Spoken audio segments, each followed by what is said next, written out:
A new law to fast-track the removal of asylum seekers who arrive from countries deemed to be safe is being drawn up by ministers, prompting concerns that thousands of claimants may not be given a fair hearing.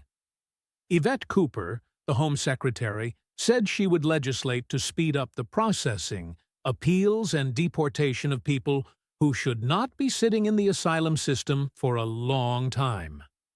The disclosure comes as a Home Office analysis claimed that the record numbers of people arriving in the UK via small boats could be attributed to favorable weather and greater numbers being crammed into vessels. Amid pressure on the government to cut the number of people waiting for asylum decisions, Cooper told the Home Affairs Select Committee, "One of the things I have always been keen to do is to have a system of fast-track decisions and appeals. If people arrive from predominantly safe countries, they should not be sitting in the asylum system for a long time at all. That would be a fast-track system alongside the main asylum system. That would require legislation in order to be able to do that, and new system design." Responding to Cooper's words, Enver Solomon, the chief executive of the Refugee Council, said many asylum seekers might not be given a fair hearing under such a system.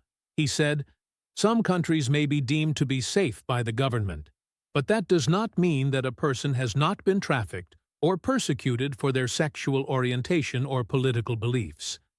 That is why it is so important to judge each case on its merits and give everyone a fair hearing.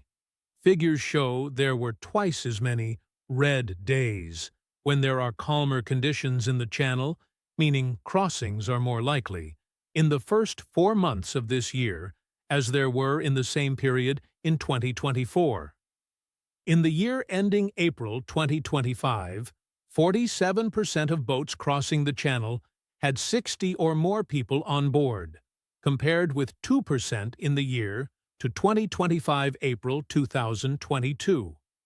The Migration Observatory at Oxford University challenged the Home Office analysis, saying there was no evidence that weather was a major factor in long-term increases in boat arrivals.